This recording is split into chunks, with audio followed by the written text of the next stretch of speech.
Welcome to Fully Booked, the bookish podcast where I'll chat about all things book and reading related. Whether you're new or a pro reader, there's something for everyone to learn. I'm here to help you on your reading journey and find that next great read that will keep you fully booked.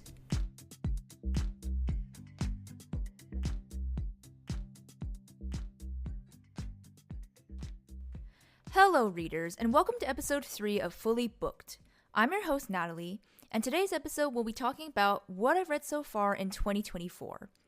Originally, I was hoping to make this episode a mid-year wrap-up, but we are now more than halfway through the year, so I changed the title as such to reflect where we currently are. With that out of the way, let's start diving into what I've read so far in 2024. So to start, I've pulled my numbers and statistics from both my Goodreads and Storygraph accounts.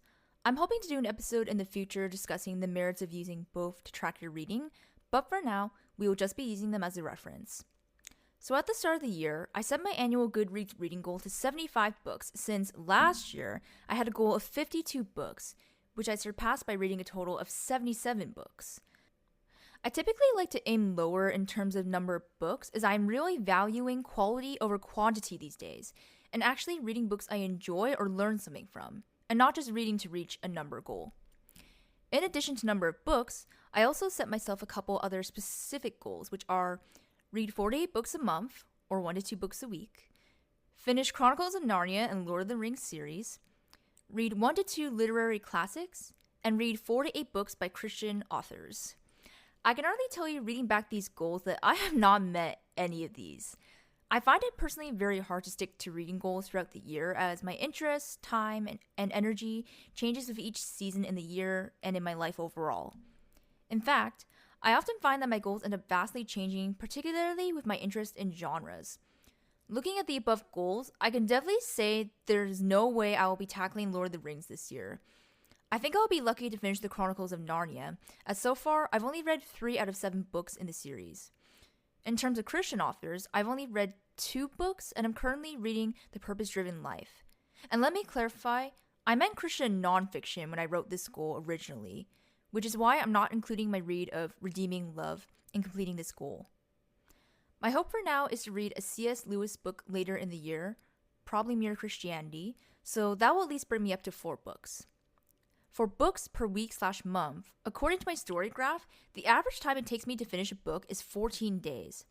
However, I will say that I am a person who reads multiple books at a time, so I don't wait to finish a book before starting another one. This really ends up becoming a bad habit, as I've had times where I've been in the middle of 7 to 8 books. But this year, I'm trying to be better about limiting myself to 4 to 5 books at a time. Ideally, 3 to 4 would be better, but we'll get there. Additionally, I'm a pretty slow and lately distracted reader, so I'm not sure how accurate this book completion time is. And last, according to my Storygraph and Goodreads, I have read only 1 literary classic, which was my reread of Anne of Green Gables. I have, however, read 6 literary fiction books this year.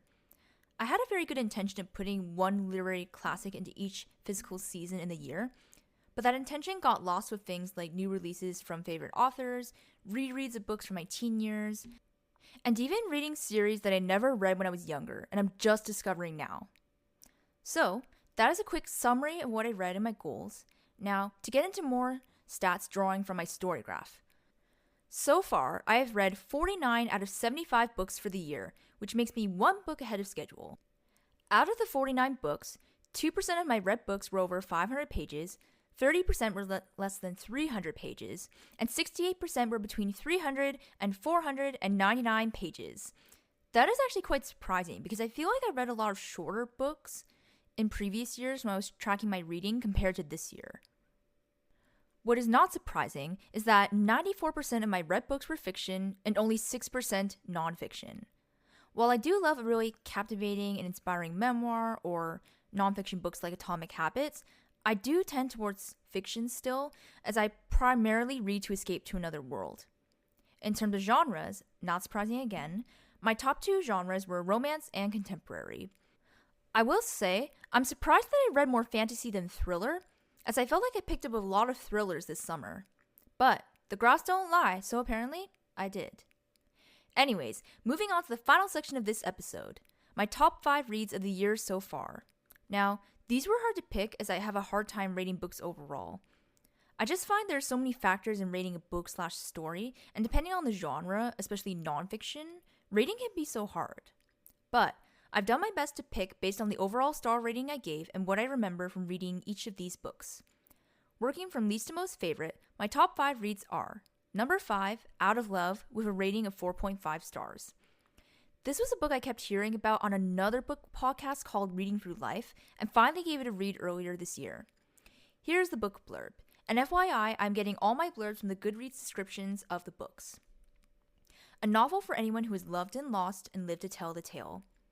As a young woman boxes up her ex-boyfriend's belongings and prepares to see him one last time, she wonders where it all went wrong and whether it was ever right to begin with. Burdened with a broken heart, she asks herself the age-old question, is love really worth it? Out of Love is a bittersweet romance told in reverse. Beginning at the end of a relationship, each chapter takes us further back in time, weaving together an already unraveled tapestry from tragic breakup to magical first kiss. Looking back, I'm not sure I completely loved the reverse chronological order of telling the plot, as it got a little bit confusing at times where exactly they were within the span of the relationship throughout the story. And it was kind of hard to make sense of how I felt about the ending, since we go back to the night that they met and it's very magical and happy, but already knowing that these two characters aren't going to end up together made it bittersweet. However, I will say that this book did an excellent job chronicling the arc of a romantic relationship and how so many small and big details and events factor into the demise of a relationship. This book truly is a contemporary love story, which I don't read many of, and I'd like to be able to read more love stories with similar themes and where the book doesn't end in an HEA, i.e. happily ever after. Next on the list is number 4, Same Time Next Summer, with a rating of 4.5 stars. Now, I've continually heard about this author, Annabelle Monaghan, and originally I had her book Nora Goes Off Script first on my TBR. And I believe last summer was when I heard some people in the book community talking about this book and saying how they liked it. So I decided to pick it up, and needless to say, I was very happy that I read this. The blurb goes like this. Sam's life is on track. She has the perfect doctor fiancé Jack. His strict routines are a good thing, really. A great job in Manhattan, unless they fire her, and is about to tour a wedding venue near her family's Long Island beach house. Everything should go to plan, yet the minute she arrives, Sam senses something is off. Wyatt is here. Her Wyatt. But there's no reason for a 30-year-old engaged woman to feel panicked around the guy who broke her heart when she was 17, right? Yet being back at this beach, hearing notes from Wyatt's guitar float across the night air from next door as if no time has passed, Sam's memories come flooding back.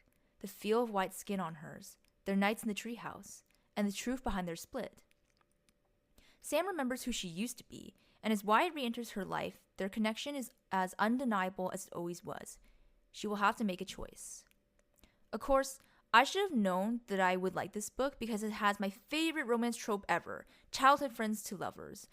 The only thing I find about most books with this trope is that it ends up being more like childhood friends to lovers, to strangers, to friends, back to lovers, where something big happens that causes the initial romantic relationship to dissolve. Unfortunately, some books where, while I loved the story, use a very disliked trope to dissolve the initial relationship, which is cheating. This book technically uses that trope, but not in the way you think. The conflict and tension that the author created between the two mains was more complex because of how the cheating trope played out, and while it was especially frustrating to see Wyatt the way he was in the aftermath, his reaction was more relatable and understandable given their age at the time and how someone in real life would have responded to that situation. But seeing them come back together as friends and then lovers in a very healthy way, and not just trying to escape from another person or situation, was heartwarming to read, and why I really enjoyed this book so much. Another funny thing, originally I was hoping to read her latest release, Summer Romance, which has been raved about this summer in the book community. However, I have not been able to get my hands on a library or secondhand copy, and I tend to be picky about buying brand new books. But after reading and thoroughly enjoying this book, I'll definitely be picking up her other romances when I can. Now, at number 3, The Night Swim, with a rating of 4.5 stars. This is another highly talked about book that I bought in a book haul on a whim at the start of this summer, and I remember finishing this book in less than a week. I just couldn't put it down, especially with the fairly short chapters. Here's how the story goes. Ever since her true crime podcast became an overnight sensation and set an innocent man free, Rachel Kroll has become a household name and the last hope for people seeking justice. But she's used to being recognized for her voice, not her face, which makes it all the more unsettling when she finds a note on her car windshield addressed to her, begging for help. The new season of Rachel's podcast has brought her to a small town being torn apart by a devastating rape trial. A local golden boy, a swimmer destined for Olympic greatness, has been accused of raping the beloved granddaughter of the police chief. Under pressure to make season 3 a success, Rachel throws herself into her investigation, but the mysterious letters keep coming. Someone is following her, and she won't stop until Rachel finds out what happened to her sister 25 years ago. Officially, Jenny Stills tragically drowned, but the letters insist she was murdered.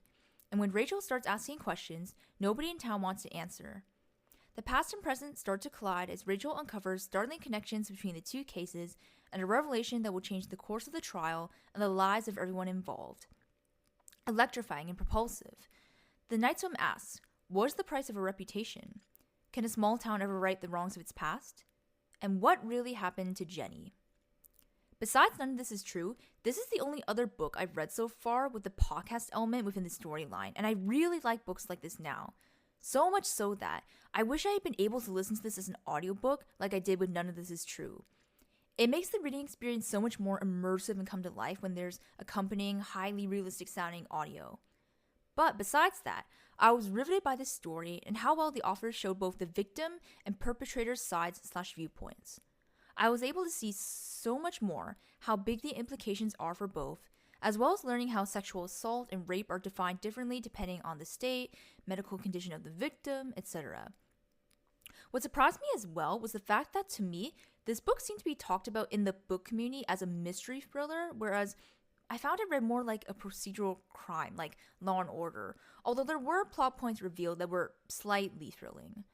I'm not sure if that was just me or not. Regardless, this is one of the better mysteries I've read in a while. So much so that I picked up Dark Corners, the sequel to this book, immediately after. TLDR, skip that one, it's not as good. Now, sitting at number 2, In His Image, 10 Ways God Calls Us to Reflect His Character by Jen Wilkin, with a rating of 4.75 stars. Now, this is one of the Christian nonfiction books I picked up this year, which put my faith on the path I'm currently on right now. This is a book gifted to me a few years ago by my mom, but I only picked it up this year. The book goes as follows.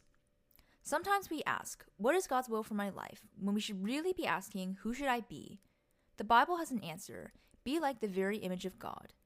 By exploring 10 characteristics of who God is, holy, loving, just, good, merciful, gracious, faithful, patient, truthful, and wise, this book helps us understand who God intends for us to be. Through Christ, the perfect reflection of the image of God, we will discover how God's own attributes impact how we live, leading to freedom and purpose as we follow His will and are conformed to His image. So, I really enjoy this author's writing style, particularly because she writes well while also being relatable. And this is the third Jen Wilkin book I've picked up, if you include her Bible studies that I've done previously, so I already knew this would be a good read. For this one, I would mostly say I gave it the high rating because of how much it grew me in my faith, i.e. having a very positive personal impact on me.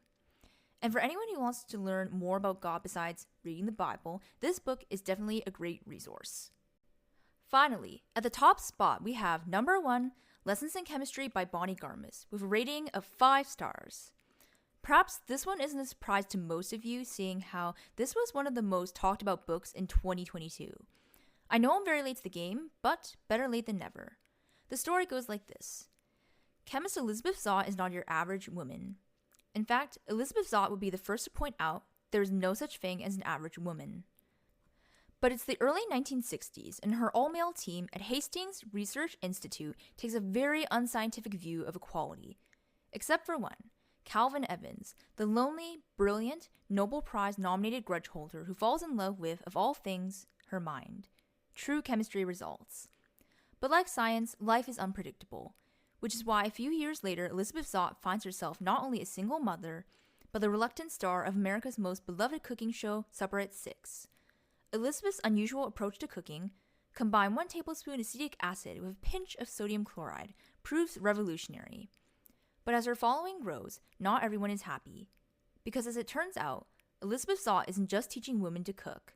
She's daring them to change the status quo. While this book can fall under the umbrella of women's fiction, it is certainly a great read for everyone. Bonnie Garmus did an outstanding job of highlighting the struggles the female characters all faced and how men perceived women to be in different environments back in that time period. Sometimes it's hard for me to imagine what it was like back then, since I am a female who was born literally at the end of the 20th century. But this book really gave me a fuller picture and understanding of what women endured that got us to where we are today. Also, personally, I love the addition of the dog 630's viewpoint and how he saw himself in relation to the humans, and that really added to the overall quirkiness of this book. And that now concludes what I've read in 2024 so far. Also, please let me know if you liked listening to these official book blurbs or if you would prefer me to write my own. It definitely feels a bit more rigid and less natural reading the blurbs. I mostly tried it this episode as I've seen other book podcasts use this method, and honestly, I'm really bad with coming up with summaries on my own since I have a hard time recalling the most important plot points from a book. But if you would really prefer it, then I can try my best to come up with my own. It will just require more creativity on my part. Anyways, I hope you all have a wonderful day, and I'll see you back here for episode 4. Thank you for listening to today's episode. I hope you were able to take away something, and be sure to follow the podcast for more bookish content. Until next time, stay fully booked, and I'll talk to you soon.